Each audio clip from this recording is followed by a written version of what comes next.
Bismillahirrahmanirrahim. Assalamualaikum warahmatullahi wabarakatuh. Alhamdulillah, nahmaduhu wa nasta'inuhu wa nastaghfiruhu wa na'udzu billahi min shururi anfusina wa min sayyiati a'malina. Man yahdihillahu fala mudilla lahu wa man yudlil fala hadiya lahu. Asyhadu an la ilaha illallah wahdahu la syarika lahu wa asyhadu anna Muhammadan 'abduhu wa rasuluhu la nabiyya ba'dahu. Allah Ta'ala fi kitabil karim, ya ayyuhalladzina amanu taqullaha haqqa tuqatih wa la tamutunna illa wa antum muslimun. Ya ayyuhan nasu taqu rabbakum alladzi khalaqakum min nafsin wahidah wa khalaqa minha zawjaha wa bassa minhuma rijalan katsiran wa nisaa'a wattaqullaha alladzi tasaaluna bihi wal arham innallaha kana 'alaykum raqiba. Ya ayyuhalladzina amanu taqullaha wa qulu qawlan sadida yuslih lakum a'malakum wa yaghfir lakum dhunubakum wa may yuti'illaha wa rasulahu faqad faza fawzan 'azima. Amma ba'd. Alam rahimakumullah, fa inna khairal kalami kitabullah wa khairal hadi Muhammadin sallallahu alaihi wasallam wa syarrul umuri muhdatsatuha fa inna kulla muhdatsatin bid'ah wa kulla bid'atin dhalalah wa kulla dhalalatin finnar. Ibu-ibu, bapak-bapak yang dirahmati Allah Subhanahu wa taala, pertama-tama tentu marilah kita selalu memuja dan memuji Allah Subhanahu wa taala yang telah memberikan kepada kita nikmat-nikmatnya yang sangat banyak sekali. Nikmat iman, nikmat Islam, nikmat kesehatan, nikmat waktu luang, sehingga alhamdulillah pada pagi hari ini kita bisa berkumpul di daurah ini, di majelis ini. Kita berdoa semoga Allah Subhanahu wa taala menerima semua amal ibadah kita, amin ya rabbal alamin. Tak lupa salawat serta salam kepada Nabi besar kita Muhammad sallallahu alaihi wasallam serta para keluarganya, para sahabatnya, dan para pengikutnya setia hingga akhir zaman. Ibu-ibu dirahmati Allah Subhanahu wa taala, ini pertama kalinya saya mengisi di sini. Sebelum kita mulai, saya ingin kenalan dulu. Ya, nama saya Sidratul Muntaha. Ada tulisannya langit ketujuh tinggi. Ini sebenarnya bukan LC ya, tapi ibu-ibu tahunya LC aja.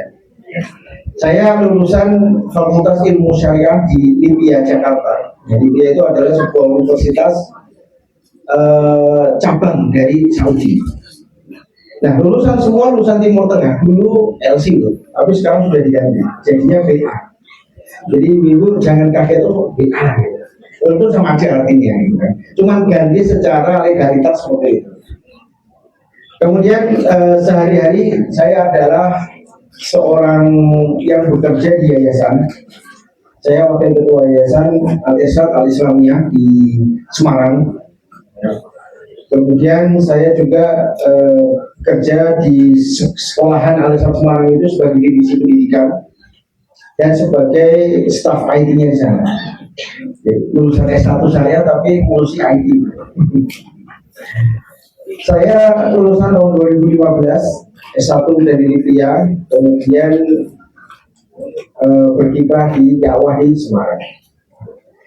Ibu-ibu dirahmati Allah Subhanahu wa taala, pada pagi hari ini tema kita adalah tema yang sangat besar. Ya kan? Kita punya tema membangun fondasi tauhid. Ini menunjukkan bahwasanya judulnya sudah bagus ya. Yang menunjukkan bahwasanya tauhid ini memang harus dibangun, tidak sekadar tahu tok, tapi benar-benar dibangun. Dan ini merupakan kajian yang sangat penting, lebih penting daripada semua kajian yang pernah kita lakukan. Karena temanya adalah tema tentang akidah. Mengapa itu penting? Mengapa saya katakan lebih penting dari tema-tema yang lain? Ibu-ibu bayangkan Nabi besar kita Muhammad SAW di Mekah berapa tahun? 13 tahun. Dalam 13 tahun itu Nabi tidak pernah nyuruh sholat, zakat, puasa, haji, jihad, tidak pernah. Atau misalnya ada orang mabuk kemudian dihukum, tidak pernah. Apa dakwah Nabi selama 13 tahun di Mekah? Jadi Nabi berdakwah 13 tahun itu tentang masalah tauhid, tentang masalah yang kita pelajari hari ini. Sholat itu turun tahun ke-13 ketika Isra Mi'raj ke Sidratul Muntaha. Ya. Jadi menerima wahyu untuk sholat kapan? Tahun terakhir, tahun 13. Sebelumnya ya bahas masalah tauhid. Dan ini adalah risalah yang dibawa oleh semua nabi dan rasul. Ibu-ibu misalnya membuka surat yang banyak ceritanya itu apa ya?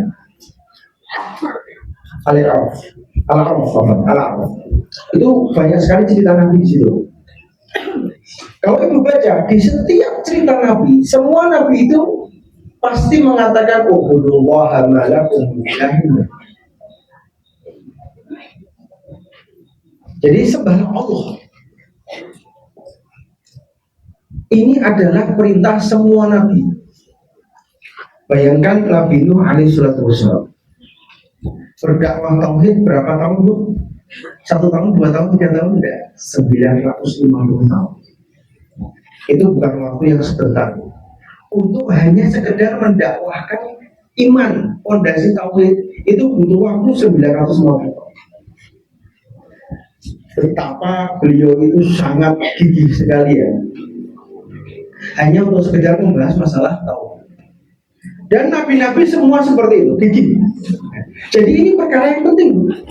Yang kita bahas pagi ini tuh dasar. Sebelum ibu belajar sholat, zakat, puasa, harusnya belajar itu. Ya, harusnya belajar itu.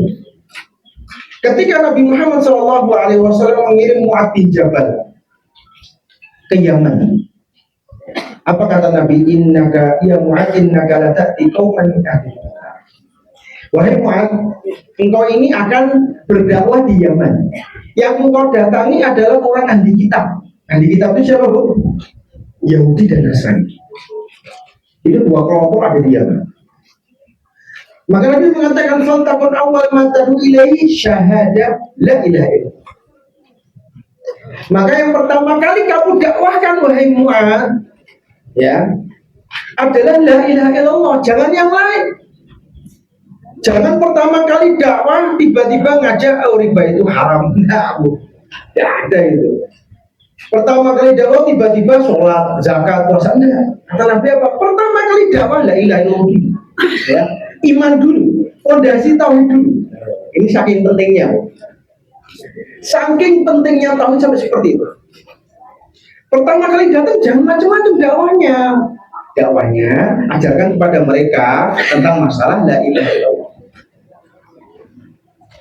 Bagaimana caranya? Dengan menuntut ilmu. Allah Subhanahu wa taala berfirman, "Fa'lam annahu la ilaha illallah." Kata Allah, ketahuilah, fa'lam artinya ketahuilah bahwasanya tidak ada Tuhan yang berhak disembah kecuali Allah. Kata Imam Bukhari, kata-kata fa'lam itu artinya apa? Fabada'a bil ilmi. Mulai dulu dengan ilmu, menuntut ilmu dulu. Jangan yang lain-lain dulu, menuntut ilmu dulu. Ya, belajar dulu masalah tauhid, baru belajar yang lain. Bahkan kalau ibu-ibu, ya insya Allah kita semua akan melaluinya, ya, akan kita bahas di sini. Kita semua akan meninggal. Tidak ada satupun dari kita pasti kita akan meninggal. Ketika kita masuk kubur alam barzakh, apa pertanyaan pertama malaikat? Man rabbuka? Siapa Tuhanmu? Ini ibu-ibu dirahmati Allah. Bukan pertanyaan literasi, bukan. Kalau pertanyaan literasi gampang. Man rabbuka? Rabbi Allah. Oh, Tuhan saya Allah. Enggak, ini bukan pertanyaan literasi. Ini pertanyaan iman. Ini pertanyaan iman. Iman kita itu pondasinya kuat apa tidak? Ditanya, man rabbuka, siapa Tuhanmu? Kalau misalnya imannya kuat, maka dia akan mengatakan Rabbi Allah. Tuhan saya Allah. Saya kenal dengan Allah nih. Saya tahu siapa itu Allah. Perintahnya apa, larangannya apa. Saya tahu Allah yang saya sembah. karena dia punya iman. Kalau dia tidak punya iman, maka dia akan mengatakan, la adri. Tidak tahu saya, tidak tahu. Siapa Tuhan saya? Sami itu fulan yaqul kada. Saya pernah mendengar dulu zaman SD saya diajari Tuhan saya Allah. Akhirnya apa? Dipukul sama malaikat. Jadi lihat ibu-ibu dirahmati Allah Subhanahu wa taala, bahkan pertanyaan di dalam kubur. Pertama kali kita nyemplung ke dalam lubang kubur yang bertanya apa? Siapa pun pertanyaan itu. Maka ini perkara yang sangat penting untuk yang akan kita bahas pada pagi ini adalah perkara yang akan kita bawa sampai mati. Yang akan kita bahas pagi ini adalah pertanyaan yang akan kita jawab di dalam kubur, yang akan menentukan kita hidupnya sampai kapan, mau di surga atau di neraka. Ya ini. Nah ibu, ya sebelum kita mulai, ya tadi saya kasih tahu, ini adalah bukan daurah yang sembarangan pada pagi ini. Beruntung kita semua diizinkan oleh Allah Subhanahu wa taala, alhamdulillah, untuk berkumpul di sini kita bareng-bareng mengkaji tentang pondasi tauhid kita. Apakah sudah? Ibu-ibu dirahmati Allah Subhanahu wa taala, pelajaran yang akan kita ambil pada hari ini itu simpel, semua orang paham. Semua orang tahu, yaitu tentang masalah iman. Ya, pondasi tauhid itu pasti berbicara tentang masalah iman. Rukun iman ada berapa, Bu? 5 apa 6, Bu? Oh 6 ya, Masya Allah. Ada yang jawab 5 kayaknya, 5 itu rukun Islam ya, 5. Kalau rukun iman ada. Jadi 6 rukun iman ini kita akan membahas insya Allah 2 yang paling penting, yaitu iman kepada Allah, dan yang paling terakhir iman kepada takdir. Itu 2 itu yang menurut saya kita akan bahas lebih banyak daripada iman-iman yang lain. Dan kemudian semua masalah iman, ibu-ibu dirahmati Allah Subhanahu wa taala, adalah masalah gaib. Allah Subhanahu wa taala berfirman di dalam Al-Qur'an, surat Al-Baqarah ayat yang awal-awal. Silakan ibu baca ya. Alif lam mim dzalikal kitab. Bismillahirrahmanirrahim. Alif lam mim dzalikal kitab la raiba fihi hudan lil muttaqin. Ada kata-kata muttaqin. Al-Qur'an itu hidayah bagi orang yang bertakwa. Nah, kemudian selanjutnya ayat yang penting. Siapa itu orang-orang muttaqin? Alladzina yu'minuna bil ghaib. Kata-kata yang adalah orang-orang yang beriman kepada yang gaib. Ibu-ibu dan Allah Subhanahu wa taala, rukun iman 6 itu semuanya berkaitan dengan hal yang gaib. Hal yang gaib itu bukan berarti tidak ada, hanya saja nggak kelihatan, ya, tapi ada. Ya. Itu namanya gaib. Semua iman itu berkaitan dengan hal yang gaib. Iman kepada Allah, iman kepada malaikat, iman kepada Rasul. Rasul itu gaib, nggak ada di depan kita, ya kan? Rasul sudah meninggal, nggak ada di depan kita. Hal yang gaib itu bukan berarti tidak ada, tetapi tidak ada di depan kita, tidak kelihatan. Malaikat gaib, tapi dia ada samping kanan, samping kiri, kita nggak melihat. Ya. Kemudian Allah gaib, Allah ada di atas, cuma kita nggak melihat. Nanti ketemu sama Allah di surga. Itu namanya hal yang gaib. Maka keenam rukun iman ini, Bapak Ibu dan Allah Subhanahu wa taala, adalah sesuatu yang gaib. Di sesi pertama ini, insya Allah kita akan bukan sedikit ya, satu sesi ini full kita akan membahas tentang Allah Subhanahu wa taala. Dan ini adalah pembahasan yang paling mulia. Membahas tentang Allah itu adalah pembahasan yang paling mulia, karena Allah adalah zat yang paling mulia. Jadi pada ibu-ibu ngegosip masalah sinetron, drama Korea misalnya, ya, itu kan pembahasannya ngecek-ngecek gitu, tidak mulia. Mulia adalah membahas tentang Allah Subhanahu wa taala. Kita akan membahas tentang zat yang maha tinggi, zat yang maha pemurah, zat yang telah menciptakan kita. Itu yang kita bahas pada pagi hari ini, sesi pertama. Ibu-ibu dirahmati Allah Subhanahu wa taala. Rukun iman yang pertama adalah iman kepada Allah Subhanahu wa taala. Kemudian pertanyaannya muncul, bagaimana cara kita untuk beriman? Ya, karena cara beriman itu, beriman itu ada caranya. Memahami Allah itu ada caranya. Kenapa memahami Allah itu ada caranya? Simpel. Sekarang ibu-ibu tiap 5 waktu kita sholat. Sholat maghrib, isya, ya kan, subuh, zuhur, asar, kita sholat, kita beribadah. Kita menyembah Allah. Satu simpel pertanyaan yang saya kasih. Mengapa kita menyembah Allah, Bu? Ada dianya ya. Mengapa kita menyembah Allah? Kok kenapa kita tidak menyembah Yesus saja gitu kan? Atau Buddha, atau batu lah? Kenapa yang kita sembah Allah? Itu pertanyaan basic sekali. Kenapa kita menyembah Allah? Karena Allah menciptakan benar, masalah ibu pintar-pintar ya di sini ya. Saya jadi ini. Karena Allah yang menciptakan kita, maka kita menyembah. Itulah yang disebut dengan tauhid ar-rububiyah. Saya ulangi sekali lagi, Bu. Untuk memahami Allah, maka kita perlu 3 macam tauhid. Ketika tiga-tiganya ini ya kita satukan, maka kita sempurna pemahaman kita tentang Allah. Yang pertama adalah tauhid rububiyah yang ibu bilang tadi. Adalah Allah yang menciptakan kita. Rububiyah artinya dari kata Rabbun. Kalau ibu-ibu dengar kata Rabb, ya kan ibu-ibu kan kalau doa ya Rabbana, ya kan? Ya Rabbana anta maksudna. Rabbana atina fid dunya. Ada kata-kata Rabb. Nah, Rabb ini artinya apa, Bu? Kalau ibu-ibu dengar kata Rabb dalam bahasa Arab, saya katakan dalam bahasa Arab ya, bukan dalam bahasa Indonesia ya. Dalam bahasa Arab, Rabbun itu mempunyai 3 kosakata. Ini penting, Bu. Ya. Kalau ibu mengatakan ya Rabbana, ya Allah, ya Rabbana, Rabbana ini artinya apa? Rabb ini artinya apa? Maka perhatikan di dalam bahasa Arab, Rabbun itu mempunyai 3 arti. Atau 3 ini ya artinya Rabb. Yang pertama adalah Allah Maha Pencipta. Yang kedua, Allah Maha Memiliki. Yang ketiga, Allah Maha Mengatur. 3 ini, Bu, digabung jadi satu, namanya Rabbun. Saya ulangi ya. Rabbun itu artinya adalah 3 ini, yaitu Allah Maha Pencipta. Yang kedua, Allah Maha Memiliki.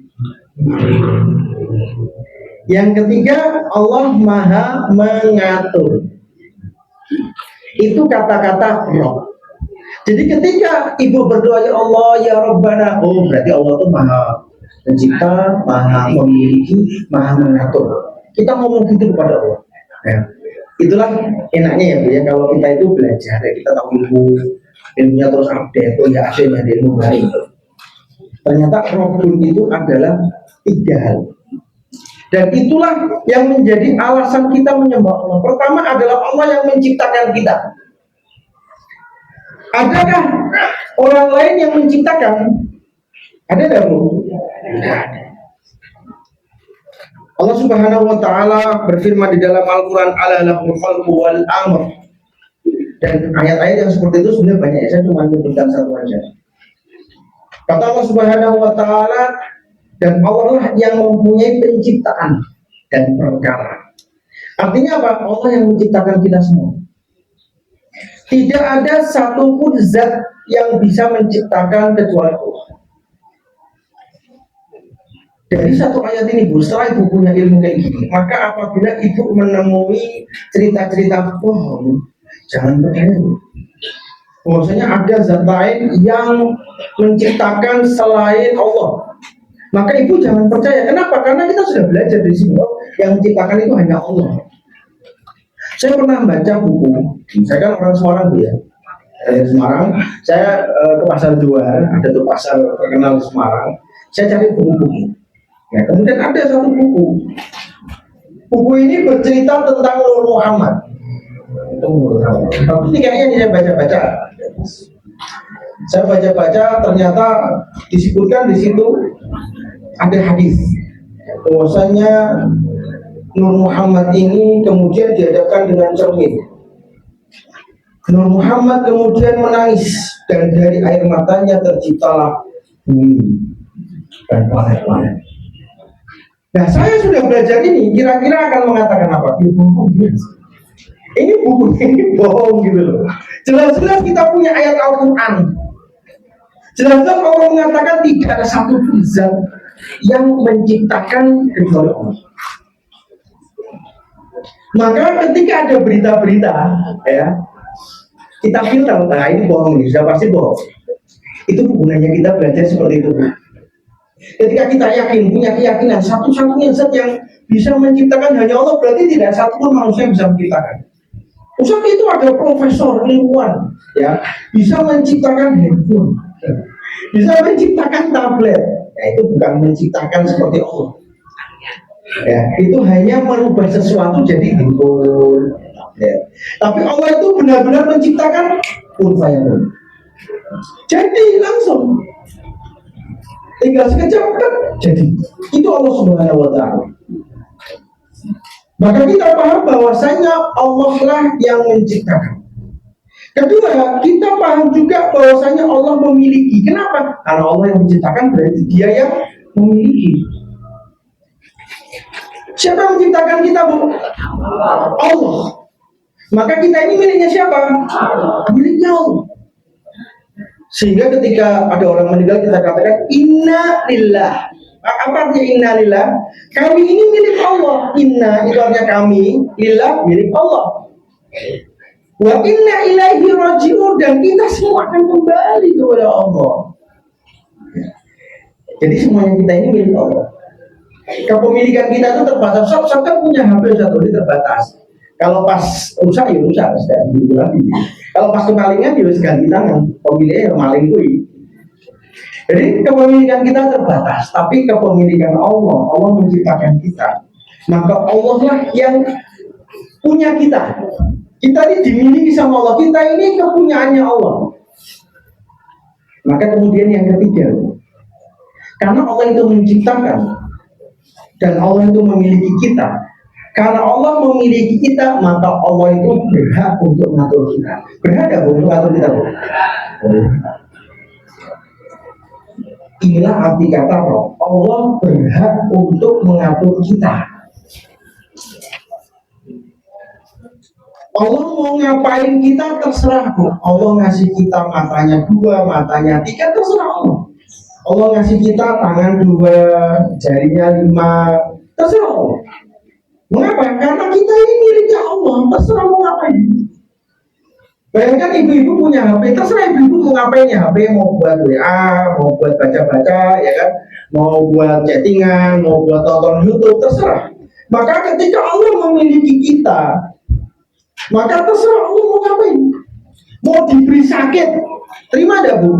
Terima, karena Allah itu roh kita. Masa kita tidak terima Allah yang menciptakan kita dan memiliki kita? Allah yang ngatur kita. Ya. Ketika Allah memberi kita sehat, terima. Kita ucapkan syukur, alhamdulillah sehat. Ketika sakit, kita pun mengucapkan innalillah, musibah kena sakit. Ya, innalillah itu bukan sekedar kalau meninggal, Bu, ya, tapi ketika kena musibah apapun kita ucapkan innalillah. Kita kehilangan sesuatu maka kita katakan innalillah. Ini semua milik Allah, kembali kepada Allah. Kita kehilangan harta, kita katakan innalillah. Kenapa? Semuanya milik Allah. Termasuk benda-benda ini milik Allah, akan kembali kepada Allah Subhanahu Wa Taala. Terima enggak, Bu? Terima. Ini saja, Bu, kalau kita kita dalami ya. Cuma satu ini toh, Bu. Kita belum bahas yang 2 lainnya. Kita belum bahas satu ini loh. Kita itu akan menjadi hamba Allah yang legowo. Akan menerima apapun yang Allah takdirkan untuk kita. Insya Allah kita akan bahas masalah takdir nanti di akhir sesi ya. Karena takdir itu juga panjang sekali pembahasannya dan banyak yang salah memahami tentang takdir. Nah, kita bahas di sesi tersebut. Ibu dirahmati Allah Subhanahu Wa Taala. Termasuk ini yang orang itu sering salah paham. Termasuk apa? Termasuk syariat Islam. Allah Subhanahu Wa Taala satu-satunya zat yang berhak mengatur syariat Islam. Allah mengatakan, oh sholat 5 waktu. Benar Allah mengatakan sholat 5 waktu? Benar. Tiba-tiba ada orang mengatakan, tidak sah, sholat itu 6 waktu. Betul atau tidak? Ya. Karena satu-satunya zat yang berhak untuk mengatur syariat hanya Allah. Nabi Muhammad berhak untuk mengatur syariat. Lihat teman-teman, ibu-ibu dirahmati Allah Subhanahu wa Ta'ala. Nabi Muhammad itu hanya mubaligh, penyampai syariat Islam. Nabi nggak berhak ngatur sholat itu berapa rakaat. Nabi itu nggak berhak ngatur misalnya doa setelah sholat ini nggak berhak. Nabi nggak berhak mengatur misalnya nanti sholat tahajud untuk berapa rakaat, nggak berhak. Nabi itu hanya menyampaikan risalah dari Allah. Semua syariat itu berasal dari Allah. Allah Subhanahu wa Ta'ala berfirman, "Wa ma yantiqu 'anil hawa." Ketika bercerita tentang Nabi Muhammad, Allah mengatakan Nabi Muhammad itu tidak berbicara sesuai hawa nafsunya, tidak. Wa ma yantiqu 'anil hawa. Kata Allah, "In huwa illa wahyu yuha." Apapun yang dikatakan Nabi itu wahyu dari Allah. Ya. Jadi Nabi pun tidak berhak ngatur syariat. Tiba-tiba ada orang, saya bermimpi bahwasanya besok Ramadan. Kira-kira itu percaya nggak? Nggak percaya, ya. Karena yang berhak mengatur syariat siapa? Allah. Saya bermimpi mendapatkan wahyu dari Allah bahwasanya itu sumur berkah. Percaya atau tidak? Percaya. Saya bermimpi dirasuki rohnya Khadijah alaihissalam. Gak percaya. Karena kita sudah belajar, kita tahu saya satu-satunya zat yang berhak mengatur di dunia ini, Bu. Ayo. Termasuk hukum fisika, ya, hukum-hukum di dunia, hukum gravitasi. Gak ada manusia yang bisa melawan hukum gravitasi Allah, gak ada. Hukum-hukum alam tuh gak ada yang bisa melawan. Oh, tiba-tiba hukum syariat ada yang mau melawan. Ya, gak bisa. Hukum syariat yang ngatur Allah. Allah ngatur nih, kalau bulan puasa ini bulan Ramadan, ya bisa 29, bisa 30. Allah yang ngatur. Oh, zakat ini sekian, Bu. Ada aturannya nih, zakat fitrah, zakat mal harus sampai nisab. Ya. Kemudian setelah sampai nisab ditunggu 1 tahun karena harus haul dulu, haulnya 1 tahun. Ada semua syariatnya. Oh, kalau haji itu kemana? Ke Ka'bah. Allah yang ngatur, bukan Nabi Muhammad. Ya. Nabi Muhammad tuh nggak ngatur. Ini baru kita pelajari satu bagian. Bahwasanya Allah itu adalah Rabb yang menciptakan kita. Maka Allah itu juga berhak untuk memiliki kita. Kita ini milik Allah semua. Ya, saya di sini milik Allah Subhanahu Wa Taala. Dan kemudian yang terakhir kata-kata Rabbul artinya mengatur, maha mengatur. Kalau ibu-ibu baca terjemah Indonesia kan Rabb itu diartikan yang maha mengatur saja. Padahal masih ada 2 lagi, yaitu mencipta, memiliki, lalu terakhir adalah mengatur. Ibu-ibu dirahmati Allah Subhanahu Wa Taala.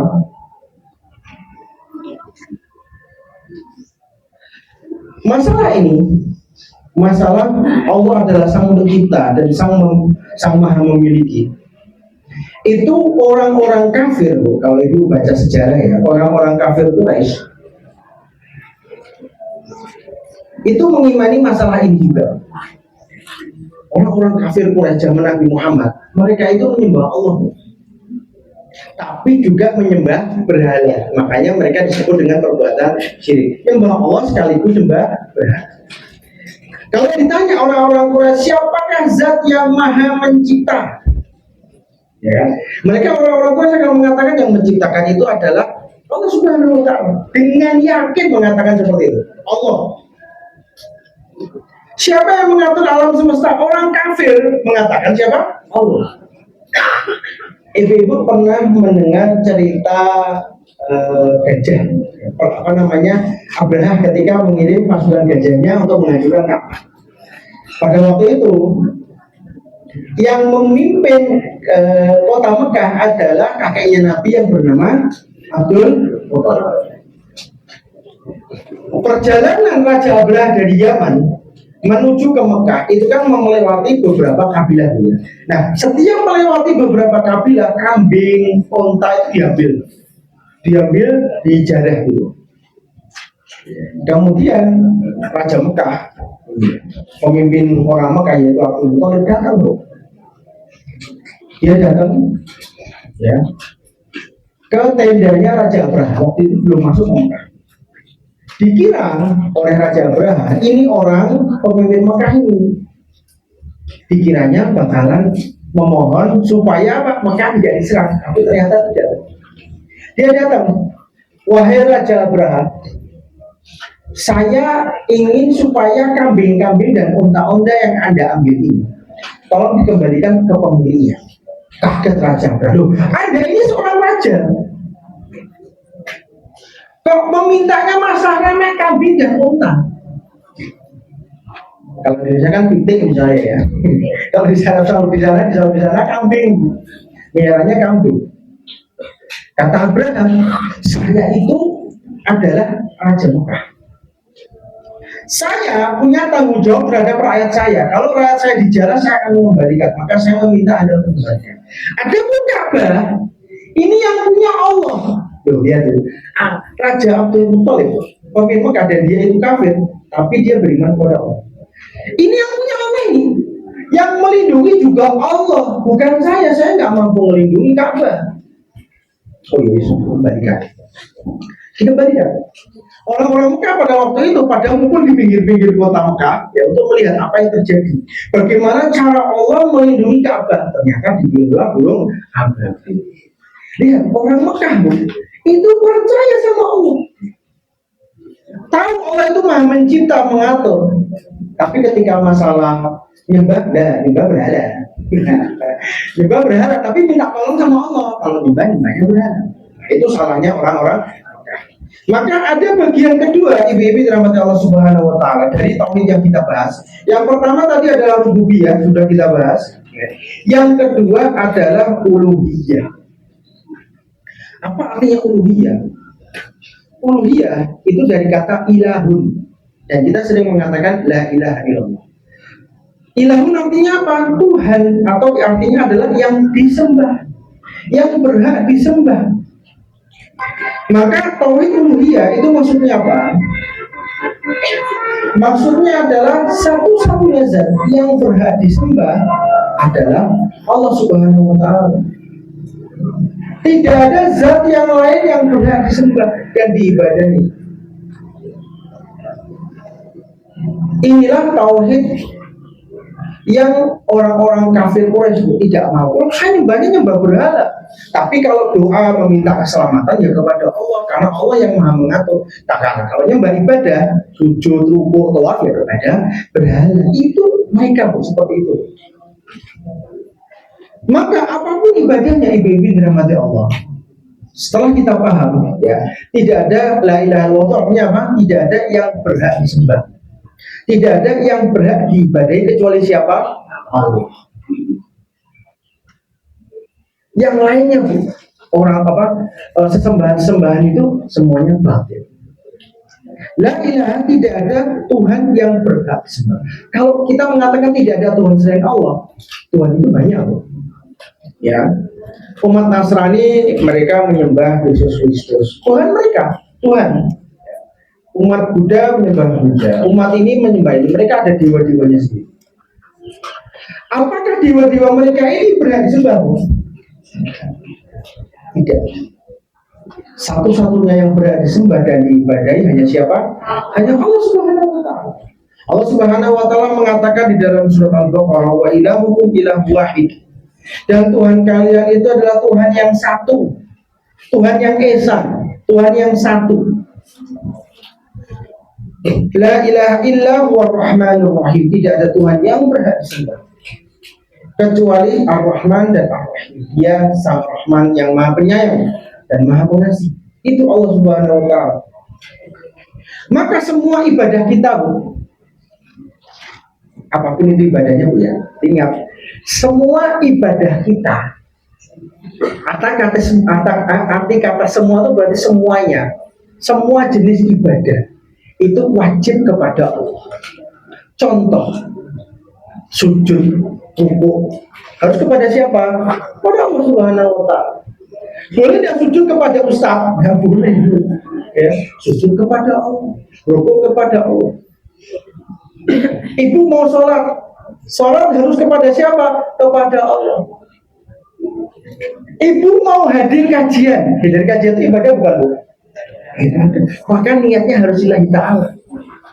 Bukan aku hadir kajian biar dilihat alim. Biar dilihat aku hadir kajian loh, alim nih. Nah, itu berarti niatnya bukan lillahi ta'ala. Tidak boleh. Karena kita sudah mengatakan tidak ada Tuhan yang berhak diibadahi kecuali Allah. Kita ini sedang ibadah loh di sini Bu. Ya. Kumpul di sini membicarakan tentang Allah, berbicara membacakan ayat Al-Quran tadi, sebutkan surat Al-Isra, surat Al-Kahfi, ibadah kok. Baca Al-Quran ibadah enggak? Maka wajib ketika kita membacakan Al-Quran, tujuannya apa? Lillahi ta'ala. Bukan tujuannya biar dipuji, ini seorang korek, suaranya bagus, Masya Allah. Nah, enggak. Karena satu-satunya zat yang berhak dikasih ibadah, berhak diberi ibadah hanya Allah Subhanahu wa Ta'ala. Kita menyembah hanya kepada Allah Subhanahu wa Ta'ala. Kemudian muncul pertanyaan ibu-ibu yang dirahmati Allah Subhanahu wa Ta'ala.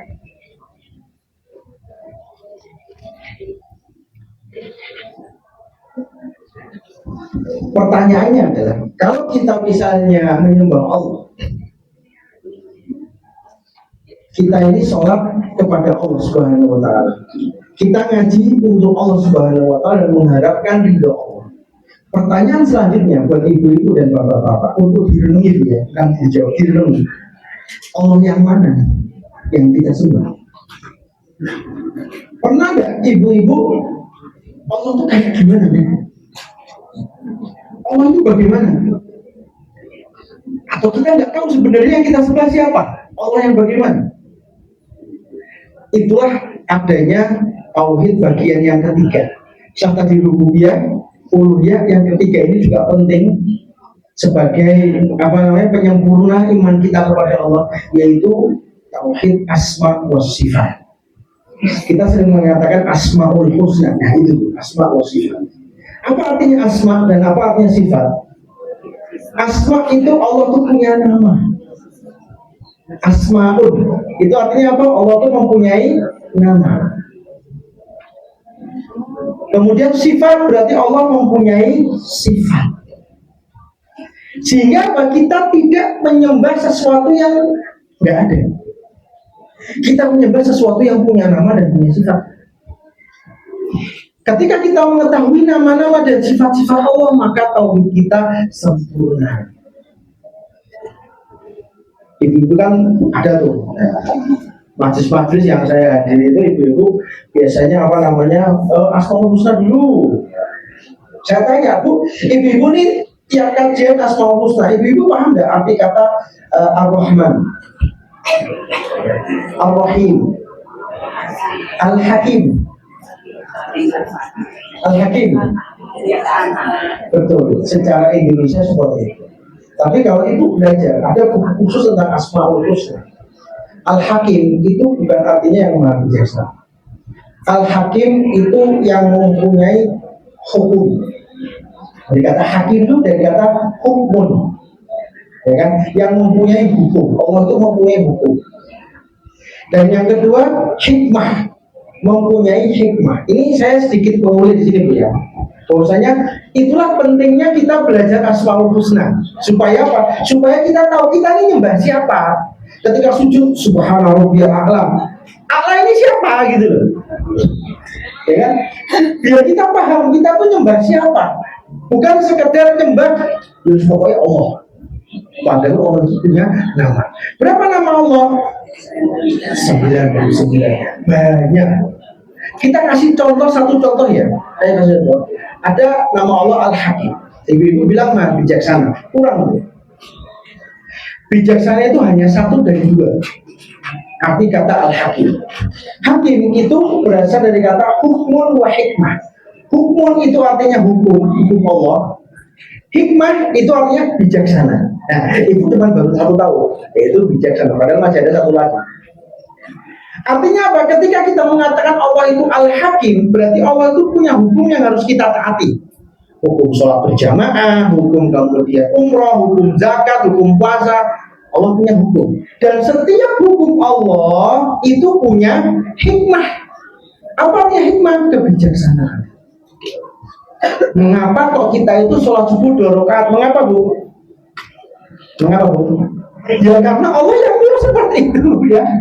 Ya, Allah yang nyuruh seperti itu. Tidak perlu kita pertanyakan kenapa gitu. Karena setiap hukum Allah itu pasti ada hikmahnya. Ada hikmahnya kita nggak tahu. Mengapa sholat zuhur 4 rakaat? Ya karena Allah yang nyuruh. Ada satu kasus lucu, ya. Ada orang, dia ngomong di bukunya, orang liberal gitu, dia ngomong di bukunya begini, iblis itu adalah hamba Allah yang paling taat, bukan, iblis adalah hamba Allah yang paling bertauhid. Ibu pernah mendengar itu kan? Ya. Ini ngomong seperti itu, iblis adalah hamba Allah yang paling bertauhid karena dia tidak mau bersujud kecuali kepada Allah. Benar atau tidak, Bu? Salah. Kenapa? Karena di sini perintahnya Allah adalah sujud kepada Nabi Adam. Tidak penting kepada siapanya, tapi yang penting apa? Perintahnya. Lah kok di situ ada pitik misalnya, Allah nyuruh kamu sembah pitik, ya kita nyembah pitik gitu, ya kan? Karena nggak penting apa yang disembah, yang penting yang nyuruh ini siapa? Yang nyuruh Allah. Allah nyuruh kita sholat 2 rakaat subuh, ya sudah kita turuti sholat 2 rakaat, gitu kan? Gak penting, kenapa 2 rakaat ya? Kan subuh itu kan waktunya panjang. Bukan. Saya mau menjadi hamba Allah yang beriman. Sudah tambahin 2 rakaat jadi 3 rakaat, 4 rakaat. Bener gak, Bu? Jangan, gak bener. Saya ini semangat puasa, Ustaz. Bulan Ramadan 1 bulan gak cukup, tambahi. Ya. Bulan Syawal 1 bulan penuh puasa. Betul gak, Bu? Gak bener. Tidak penting berapa, tapi yang penting siapa? Siapa yang nyuruh Allah kita tahu. Ya. Apapun perintah Allah kita tahu. Itu dari kata Al-Hakim. Ini dirahmati Allah Subhanahu Wa Taala. Bagaimana cara kita beriman dengan asma wa sifat? Cara kita beriman kepada asma wa sifat adalah dengan cara menetapkan apa-apa yang ditetapkan oleh Allah untuk dirinya di dalam Al-Quran. Saya ulangi sekali lagi, agak panjang dulu ya. Bagaimana cara kita beriman kepada asma wa sifat? Adalah dengan cara menetapkan apa-apa yang ditetapkan oleh Allah di dalam Al-Quran dan hadis, dan menghilangkan apa-apa yang dihilangkan oleh Allah di dalam Al-Quran dan hadis.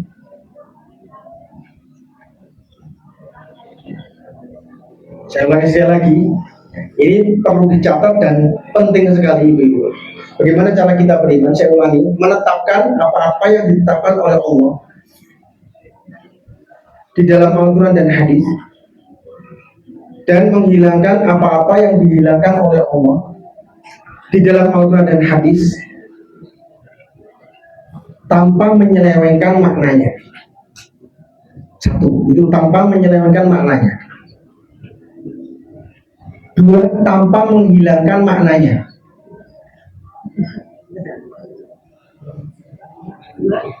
Tanpa menghilangkan maknanya. Ketiga, tanpa membagaimanakan sifatnya. Tanpa membagaimanakan sifatnya. Yang ketiga. Yang keempat terakhir, tanpa menyerupakan dengan makhluknya. Tanpa menyerupakan dengan makhluknya. Saya ulangi sekali lagi. Kita menetapkan apa-apa yang ditetapkan oleh Allah dan menghilangkan apa-apa yang dihilangkan oleh Allah di dalam Al-Quran dan hadis tanpa menyelewengkan maknanya. Yang kedua, tanpa menghilangkan maknanya. Yang ketiga, tanpa membagaimanakan sifatnya. Yang keempat, terakhir, tanpa menyerupakan Allah dengan makhluknya. 4 ini Bu, kalau ibu-ibu sudah paham, maka sempurna iman kita kepada Allah. Kita buka Al-Quran Bu. Kita buka Al-Quran. Kemudian Allah mengatakan, ini saya kasih contoh kasus Bu ya. Allah mengatakan di dalam Al-Quran, jadi capek saya dulu. Izin berdiri Bu ya. Di dalam Al-Quran Allah mengatakan wa yabqa wajhu rabbika dzul jalali wal ikram. Surat apa itu Bu? Sudah apa? Terkenal sekali Bu ya, wa wajhu rabbika dzul jalali wal ikram. Surat Ar-Rahman. Yang awal ayatnya berbunyi Bismillahirrahmanirrahim, Ar-Rahman 'allamal Qur'an khalaqal insana 'allamahu al-bayan. Maka di salah satu ayatnya Allah mengatakan, kalau tidak salah itu ayat yang ke-11, wa yabqa wajhu rabbika dzul jalali wal ikram, dan telah abadi. Apa yang abadi? Wajah Tuhanmu, dzul jalali wal ikram, yang mempunyai keagungan dan kehormatan. Dari ayat ini saya tanya kepada ibu-ibu dan bapak-bapak, Allah punya wajah enggak? Wajah bapak wajah rabbika, dan Allah dan wajah Allah. Berarti Allah punya wajah enggak? Punya. Siapa yang mengatakan Allah punya wajah? Allah sendiri di dalam Al-Quran, bukan saya, bukan saya. Nah, bagaimana sikap kita ketika kita tahu bahwasanya Allah punya wajah? Satu tadi, kita tidak menyelewengkan maknanya. Ada orang-orang Bu, dia berpikir, wajah Allah kayak gimana? Wajah Allah kayak gimana ya? Nggak usah dipikir. Yang penting kita tahu Allah itu punya wajah. Yang mengatakan siapa? Allah sendiri dalam Al-Quran. Maka kita tidak menyelewengkan maknanya. Satu itu, kita tidak menyelewengkan maknanya. Karena ada orang-orang yang dia itu tidak terima Allah punya wajah. Loh, kalau Allah punya wajah berarti sama dong kayak kita. Kita punya wajah, Allah punya wajah. Bentar Pak, beda Pak. Wajah kita dengan wajah Allah sangat jauh berbeda. Allah mengatakan laisa kamitslihi syai' wa huwas sami'ul basir. Tidak ada yang serupa dengan Allah sedikitpun, enggak ada. Walaupun namanya sama, tetapi hakikatnya berbeda Bu. Sama-sama punya wajah misalnya. Apakah di sini ibu-ibu wajahnya sama semua? Beda.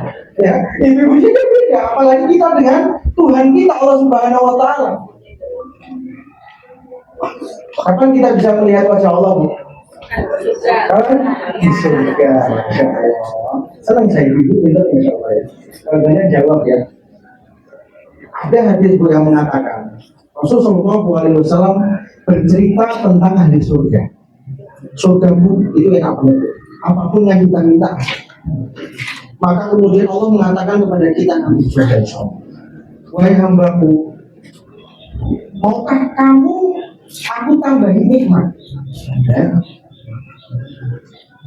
Kata para hamba Allah ahli surga, nikmat apa lagi ya Allah? Apapun yang saya minta ada. Oh nikmat apa lagi?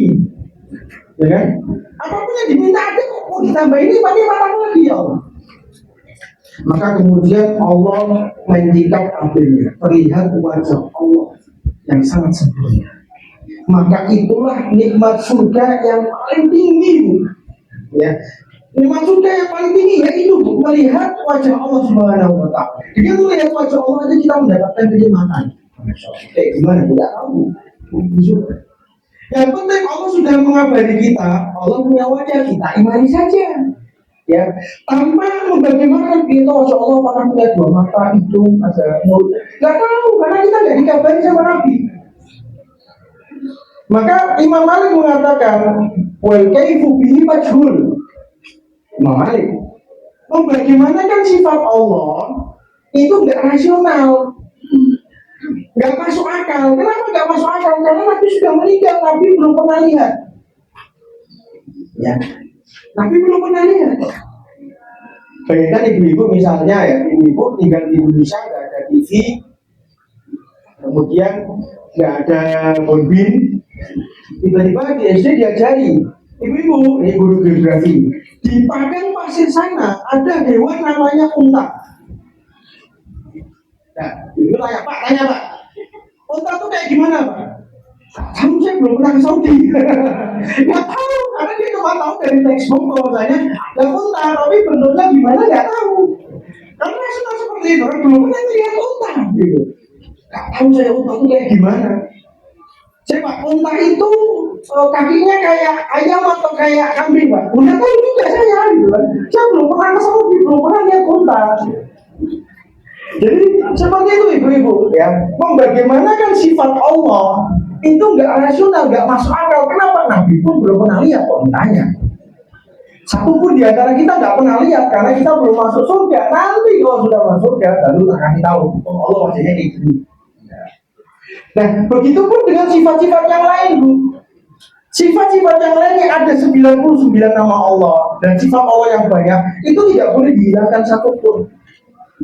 Apa yang ada di dalam Al-Quran di sini, di dalam hadis, ya kita terima. Ya, kita terima, kemudian kita resapi, kita amalkan, kita pelajari satu persatu. Nama Allah Ar-Rahman, Ar-Rahim, Al-Hakim, itu kita pelajari satu-satu. Sehingga kita menjadi hamba Allah yang beriman. Sehingga ketika kita ditanya nanti sama malaikat di dalam kubur, man rabbuka, kita tanya, kita balik ngomong, Rabbi Allah. Tuhanmu Allah, karena saya sudah belajar di kajian ini ya, bahwa Tuhan saya Allah yang maha mengatur, yang wajib diibadahi, yang mana Allah Subhanahu wa ta'ala punya sifat A, B, C, D. Kita sudah belajar sehingga aman ya, kita dari hubungan para malaikat. Wallahu a'lam bishawab. Qul qouli hadza wastaghfirullah li wa lakum wa lisa'il muslimin wal muslimat. Ini kita selesaikan dulu sesi pertama ya. Insyaallah kita akan ke sesi kedua setelah itu. Saya kembalikan ke MC.